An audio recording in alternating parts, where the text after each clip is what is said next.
할렐루야. 피상꿈터 청소년연부 예배에 나오신 우리 청소년들을 주님의 이름으로 환영합니다. 이 시간 우리 함께 찬양하면서 예배 자리로 나아가겠습니다.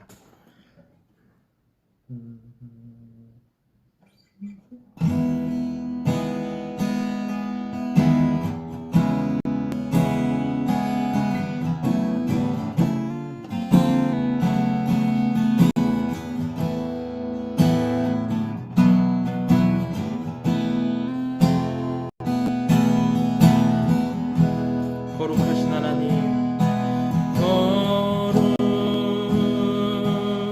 거룩하신 하나님, 주께 감사드리세. 날 위해 이 땅에 오신 독생자 예수, 나의 맘과 뜻 다해 주를 사랑합니다. 날 위해 이 땅에 오신 독생자 예수, 내가 약할 때 강함 주고 가난할 때 우리를 부욕해 하신 나의 주 감사. 내가 약할 때 강함 주고 가난할 때 우리를 부욕해 하신 나의 주 감사. 한 번 더 찬양합니다. 거룩하신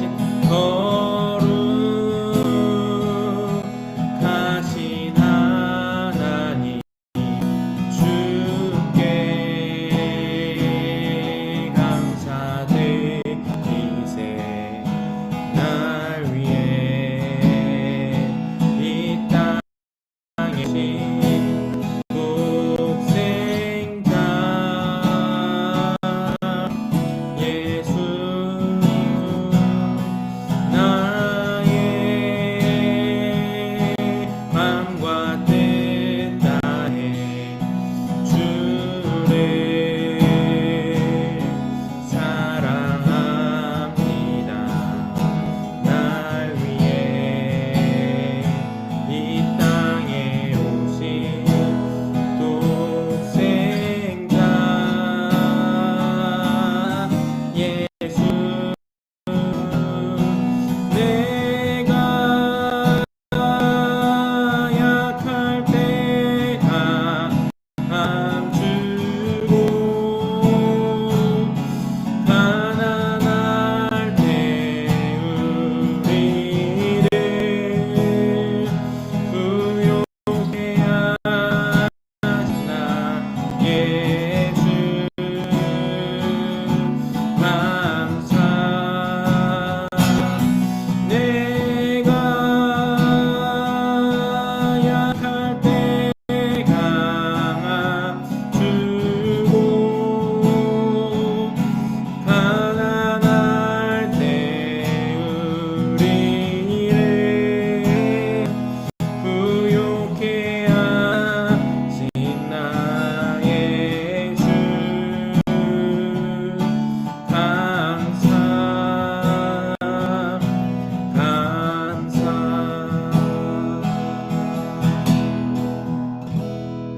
아멘.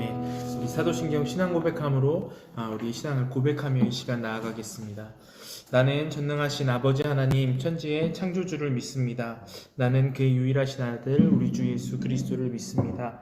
그는 성령으로 잉태되어 동정녀 마리아에게서 나시고 본디오 빌라도에게 고난을 받아 십자가에 못 박혀 죽으시고 장사된 지 사흘 만에 죽은 자 가운데서 다시 살아나셨으며 하늘에 오르시어 전능하신 아버지 하나님 우편에 앉아 계시다가 거기로부터 살아있는 자와 죽은 자를 심판하러 오십니다. 나는 성령을 믿으며 거룩한 공교회와 성도의 교제와 죄를 용서받는 것과 몸의 부활과 영생을 믿습니다. 아멘. 오늘 우리가 함께 나눌 하나님의 말씀은 요한복음 14장 6절의 말씀입니다. 요한복음 14장 6절의 말씀을 우리 다 같이 함께 읽도록 하겠습니다. 시작. 예수께서 이르시되 내가 곧 길이요 진리요 생명이니 나로 말미암지 않고는 아버지께로 올 자가 없느니라. 아멘. 지금까지 저희가 6월달 한 달 동안 죄가 무엇인가, 죄인은 누구인가에 대해서 지속적으로 이야기를 나누었고, 이제 7월달부터 예수님에 대해서 좀 이야기를 하려고 해요. 죄인이라고 우리가 지금까지 살펴본 것들을 좀 정리해 보자면, 죄인은 이제 저와 여러분들이 하나님 앞에 죄인이다라는 이야기를 했어요. 그래서 이 죄인은 하나님의 심판을 받아야 되는데, 그래서 죄인은 심판을 통해서 멸망받을 수밖에 없는 존재다 이야기를 했습니다.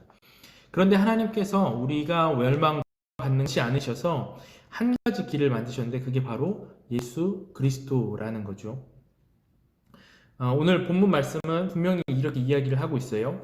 예수께서 이르시되 내가 곧 길이요 진리요 생명이다. 나로 말미암지 않고는 아버지께로 올 자가 없다.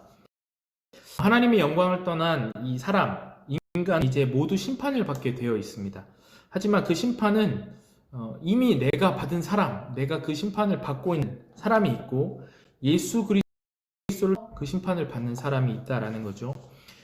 예수님을 통해서 심판을 받는 사람은 이미 그 죄를 사함 받았기 때문에 구원을 받았다. 성경은 계속 이야기를 하고 있습니다. 그렇다면 왜 하나님은 우리의 죄를 해결하기 위해서 이 예수님을 이 땅에 보내신 것일까? 왜 예수님을 믿어야만 우리가 구원을 받을 수 있을까에 대한 질문이 우리에게 남아있는 거죠. 우리가 지금까지 6월 첫째 주부터 셋째 주까지, 넷째 주까지 죄에 대해서 얼마나 이 죄가 위험한 거고 큰 것인지를 계속적으로 이야기를 했고 선생님들과도 나눴을 거예요. 죄를 지어서 죄를 우리가 짓기 때문에, 그리고 죄를 지었기 때문에, 내가 살면서 죄를 지었기 때문에 죄인인 것이 아니라 우리는 죄인이기 때문에 죄를 지을 수밖에 없는 존재이다 라는 것을 우리가 져요.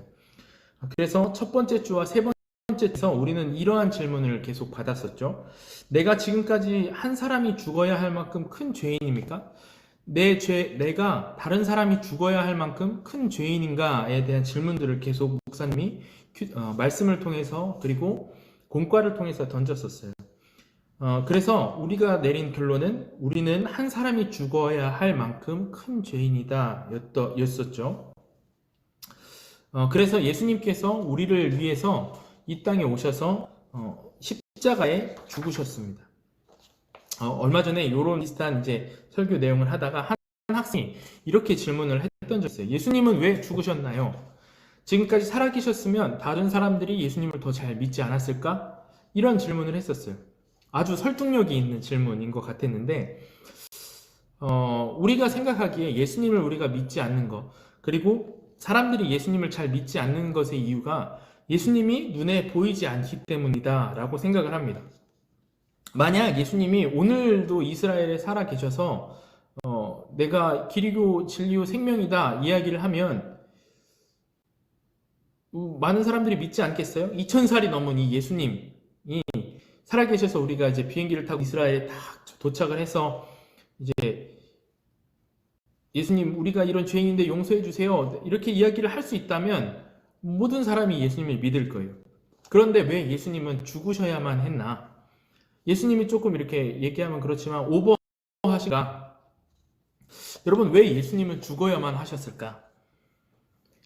바로 우리에게 생명을 주셔야만 하기 때문에 생명을 주시기 위해서 죽으셔야만 했다라고 성경은 이야기하고 있어요. 예수님이 나의 죄들을 위해서 죽으신 것, 그게 아니라 예수님이 나를 위해서 죽으신 거예요.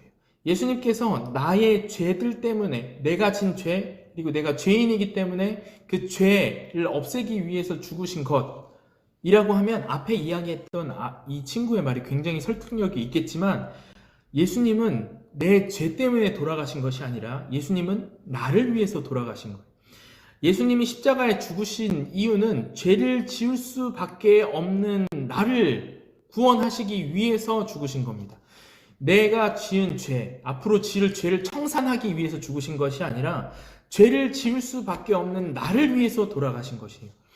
나는 예수님이 죽으셔야 할 만큼 아주 큰 죄인이다라는 것이 여기에서 들어온 거죠. 우리 안에 들어온 죄가 그렇습니다. 하나님이 생명, 하나님께서 우리를 생명으로 창조하셨고 만드셨는데 그 생명을 죽음으로 바꾸온 것이 바로 이 죄라는 거죠. 하나님의 생명을 죄된 생명으로 바꾸었기 때문에 이 죄가 우리 안에서 오늘날도 역사하고 있는 거예요. 이런 예로 비슷할 것 같아요. 여러분 만약에 죄를 이런 예로 들을 수 있을 것 같은데, 여러분 만약에 하나님께서 이 물고기들을 만드셨는데 물고기를 만들었을 때 하늘에서 살 수 있도록 만드시진 않으셨잖아요. 바다의 안에서 살 수 있게 물 안에서 살아가도록 물고기를 만드셨어요. 그런데 만약 물고기가 나는 물 안에서 살고 싶지 않아, 나는 물이 없어도 충분히 행복할 수 있어, 나는 물 밖에서도 잘 살 수 있을 거야 라고 생각을 해서 물 밖으로 뛰쳐나갔다면 어떨까요? 아마 며칠, 몇 시간도 버티지 못해서 물 밖에서 말라서 죽어버릴 거예요. 하나님께서 우리를 하나님의 형상을 따라서 만드셨고, 하나님이 우리 코에 하나님의 생기를 불어넣으셨어요. 사람이 생명이 되었다, 성경은 이야기를 하죠. 그러니까 우리는 하나님의 안에 살아가도록, 하나님이 하나님에 의해서 우리를 하나님의 모습을 본따서, 그리고 하나님의 생기로 우리를 창조하신 것, 그것 우리가 하나님 안에서 살아가도록 우리는 만들어졌다, 디자인되었다는 거예요. 그렇게 우리는 만들어졌는데 우리가 나는 하나님이 이제 더 이상 필요가 없어, 나는 하나님이 없이도 충분히 행복하게 살 수 있어 라고 이야기를 하면서 죄를 해결하지 않는다면, 그 죄에 대한 생각들을 가지고 살아간다면 우리는 결국 수밖에 없다는 거죠. 이 죄가 우리는 단지 잘못한 거, 내가 그냥 거짓말하는 거 정도로만 생각을 하는데, 여러분 죄는 하나님 대신 나를 추구하는 거, 하나님보다 나를 더 소중하게 여기고 하나님보다 나를 더 사랑하는 거, 그것이 죄라고 목사님이 이야기를 했었어요. 죄는 하나님 없이도 나는 얼마든지 행복하게 살아갈 수 있다라고 생각하며 살아가는 것이 죄라고 이야기를 했어요. 그러니까 죄 때문에, 이러한 죄 때문에 우리에게 사망이 들어왔고 죄의 결과는 사망이다. 그래서 이 하나님을 마음에 두기 싫어하는 죄, 그것을 해결하는 것이 무엇이냐 얘기하냐면, 로마서에서는 죄의 삭슬 해결하는 것은 사망과 피 흘림, 죄에 대한 결과는 사망, 죽든지 아니면 누가 대신해서 피를 흘리는 것, 그러니까 죽음이죠. 피 흘림이 없이는 죄 사함이 없다라고 히브리서에서도 동일하게 이야기를 하고 있어요.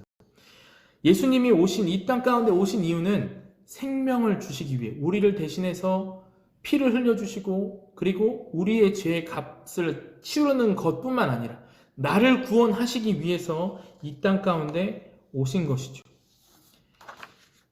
그래서 죄에 대해서 우리가 어떻게 생각을 하냐면, 예수님께서 나에게 내 죄를 다 해결하셨으니까 나는 죄가 없어, 혹은 죄 문제에 대해서 나는 이제 바뀌었어 라고 생각을 하는데, 여러분 죄는요, 우리가 어떤 노력이라든지 우리의 생각으로 교정될 수 있는 문제가 아닙니다. 어느 날 밤 예수님을 찾아온 사람이 있었어요. 바로 니고데모라는 사람이었는데, 예수님이 여기에서 명확하게 가르치십니다. 예수님께 나온 니고데모가 이렇게 묻습니다. 예수님, 저에게 영생이 무엇인지 알려주십시오. 그러니까 예수님이, 니고데모야, 사람이 거듭나지 아니하면 하나님 나라에 들어갈 수 없다. 예수님, 거듭난다는 게 무슨 말입니까? 내가 어머니 뱃속에 들어갔다가 또 태어나야 된다라는 말씀이십니까? 이 거듭난다의 표현이 뭐라 되어 있냐면, 영어에는 again이라 되어 있어요. 태어나다, again, 다시 태어나다라는 뜻이죠. 이 말은 우리가 부모님 뱃속에 들어갔다가 다시 태어나야 된다는 의미가 아니라 나의 존재가 새롭게 되어야 된다라는 의미입니다. 내 존재, 죄된 존재가 예수님을 의지함으로 예수님이 주시는 생명을 통해서 다시 태어나야 된다라는 것이죠. 요한복음 5장 24절 말씀 이제 같이 읽어보겠습니다. 내가 진실로 진실로 너희에게 이르노니 내 말을 듣고 또 내 보내신 이를 믿는 자는 영생을 얻어 판에 이르지 아니하나니 사망에서 생명으로 옮겼느니라. 오늘 예수님이 이렇게 말씀하세요. 영생을 얻는 것, 거듭난 것이 무엇이냐면 바로 나를 보내신, 내 말을 듣고 내 보내신 이를 믿는 자, 그것이 바로 영생을 얻은 것이다 이야기를 하는 거예요. 사망에서 심판에 이르지 아니하고 사망에서 생명으로 옮겼다. 고린도후서 5장 17절입니다. 그런즉 누구든지 그리스도 안에 있으면 새로운 피조물이라. 보라 이전 것은 지나갔으니 새 것이 되었도다. 자, 여기에서도 그리스도 안에 있으면 이제 새로운 피조물이다. 그리스도 안에 있으면 새로운 피조물이라 이야기를 하죠. 자, 무슨 말이냐면 그리스도 안에 있으면 우리가 다시 어떤 걸 고침을 받아서 수리된 피조물이 아니라 예수님으로 완전히 새로운 피조물이다. 성경은 이야기를 하고 있는 거예요. 우리의 안에 들어온 죄 때문에 변질된 자, 죄로 물들어온 병든 자, 그것을 고치기 위해서는 무엇이 필요하냐면 예수님의 생명이 필요하고 그걸로 인해서 우리는 새로운 피조물로 다시금 태어날 수 있다라고 성경은 이야기를 하는 거죠. 예수님요, 여러분, 하나님의 아들이죠. 한번 생각을 해봅시다. 사람의 아들은 무엇이죠? 사람이고, 소의 새끼, 송아지는 소죠, 결국엔. 그러면 하나님의 아들은 무엇일까요? 하나님이시다라는 논리로 우리가 이야기를 할 수 있어요. 예수님이 하나님의 아들이시다라는 건 이분이 인간의 육체를 입고 이 땅에 오셨지만 그분은 누구시냐면 하나님이시다라는 거죠. 나의 죄를 대신해서 피 흘리고 나를 대신해 십자가에 달리신 이가 누구시냐면 하나님의 아들, 즉 하나님이시다라는 거죠. 나를 위해 이 예수님께서 처참한 죽음과 피 흘림 가운데 나아가신 분, 그분이 바로 누구냐면 하나님. 그래서 하나님이 스스로를 십자가에 달게 하심으로 그가 생명으로 나아갈 수 있는 길을 여신 것입니다. 그래서 우리에게는 예수님을 믿어야 할 필요가 있는 거죠. 마다가스카르에 계시는 선교사님의 이야기인데 제가 좀 읽어드릴게요. 그 선교사님 아들이 급성암에 걸리셨대요. 급성암에 걸리면 사람이 금방 좀 이렇게 죽을 위기에 놓인 거예요. 이 항암 치료를 받고 있는 아들을 보면서 이 선생님이 마음이 참 많이 아팠답니다. 치료가 이렇게 시작되고 아들이 머리도 빠지고 이렇게 수척해 가는 모습을 이 선교사님이 보면서 마음 참 불편하고 견딜 수가 없었어요. 그래서 아들의 손을 잡고 아무도 보지 않는 곳에서 아들의 품에 안겨서 아들을 품에 이렇게 껴안고 흐느껴서 울기 시작했습니다. 그렇게 한참 울다가 아들에게 이 선교사님이 이렇게 얘기를 했대요. 아들아, 아빠가 너를 반드시 살릴 거야. 아빠가 내 목숨을 내놓아서라도 우리 아들을 살릴 거야. 절대 두려워하지 마. 지금 너의 모습 보고 너 절대 실망하거나 위축되지 마. 아빠가 꼭 살릴 거야. 아빠가 너 진짜 살려낼 거야. 그렇게 이야기를 해놓고 선교사님이 이제 나왔는데 그 후로 아들이 조금씩 이제 회복이 되어 가는 모습이 보였대요. 그래서 선교사님 참 감사한 마음에 이 기도원을 들어가서 하나님 앞에 아들을 위해서 또 자신의 사역을 위해서 기도를 하는데 어느 날 기도를 마치고 이렇게 잠을 자는데 꿈에 하나님이 이러한 모습을 보여주시더랍니다. 자기가 아들을 붙들고 그 서럽게 기도했던 아빠가 널 살릴 거야 라고 기도했던 때의 모습을 보여주시는데 이 선교사님 아들을 안고 있는 모습이 멀리서 보였대요. 그리고 점점 화면이 이렇게 넓어지면서 한 장면이 보였는데 이 아들을 자신이 안고 있고 그 자신을 누가 안고 있냐면 예수님이 안고 있었다는 거예요. 예수님이 나를 사랑하셨다라는 것이 어떠한 의미인지 그 의미가 무엇인지 그리고 나에게 생명을 주셨다라는 것이 이 선교님이 느껴져서 무엇인지 깨달아져서 참 감사했다라는 고백이죠. 여러분들은 이 글을 들어보면서 어떤 생각이 나십니까? 예수님의 피 흘리심과 죽으심으로 우리가 새 생명을 얻었다라는 것이 정말 멀리 있는 이야기가 아니라 오늘날 죄 안에서 살아가는 우리들에게는 정말 큰 구원과 복음, 기쁜 소식이라는 거죠. 요한복음에 보면 예수님이 이렇게 하나님과 예수님 우리와의 관계를 표현하시는데 예수님은 포도나무고 우리는 가지다라고 이야기를 합니다. 그리고 그가 내 안에 내가 그 안에 거하면 사람이 열매를 많이 맺나니 떠나선 너희가 아무것도 할 수 없다. 여러분, 우리가 인간의 힘으로 여러분들 스스로 가지고 있는 능력과 어떤 뜻과 생각만으로 살아가는 것은 정말 연약하고 한계에 부딪힐 수밖에 없어요.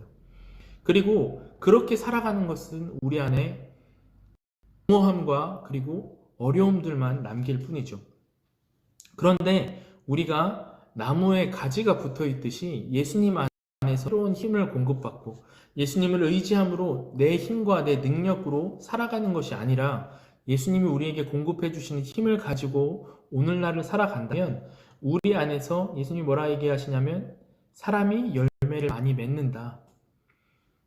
너희가 나의 안에 거하지 않으면 나를 떠나서는 아무것도 할 수가 없다 이야기를 하시죠.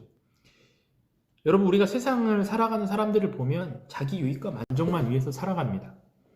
그 사람들이 어떤 위대한 일들을 해낸다라는 것이 결국엔 자기 유익과 만족 거기에서 끝나는 거예요. 그런데 주님 안에서 주님의 인도하심과 주님 안에 거함으로 주님이 주시는 그 힘을 의지하고 공급받으면서 살아가는 사람은 하나님의 일을 감당하며 살아갈 수 있는 사도 바울은 로마서 11장에 이렇게 이야기해요. 여러분이 거룩한 뿌리이신 예수 그리스도에게 새롭게 접붙임을 받은 가지다 이야기를 합니다. 십자가 앞에서 내가 얼마나 큰 죄인인지 깨닫고 나면 나의 생명을 바꾸어 주신 예수님, 그 예수님을 영접하면 우리가 더 이상 세상에 떨어져 있는 나 홀로 내 문제를 스스로 해결하면서 살아가야 되는 그런 존재가 아니라 예수님과 동행하고 예수님 안에서 열매를 맺는 그런 가지로 살아갈 수 있다는 거죠. 예수님이 우리의 생명을 바꾸셨습니다. 이것은 우리의 그 죄된 모습, 죄의 뿌리에 접합되었던 우리의 모습을 떼어내셔서 예수님을 뿌리로 살아가는 가지로 옮긴 것을 의미하죠. 저와 여러분들이 예수님을 뿌리에 두고 예수님께서 우리에게 공급해 주시는 그 한없는 사랑과 은혜와 또한 도우심들을 경험하면서 살아갈 수 있었으면 좋겠어요.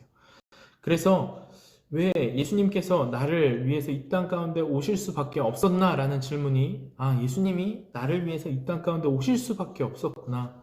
나는 이렇게 부족하고 연약하지만 나를 예수님이 사랑하셔서 하나님께서 나를 긍휼히 여기셔서 이 땅 가운데 오셨다라는 것이 저와 여러분들의 고백이 되기를, 그리고 예수님 안에서 살아가기를 소망하고 결단함으로 예수님 안에 있는 그 놀라운 열매들을 바라보며 또한 공급해 주시는 힘을 의지함으로 열매 맺는 저와 여러분들이 되기를 주님의 이름으로 축원합니다. 기도하겠습니다.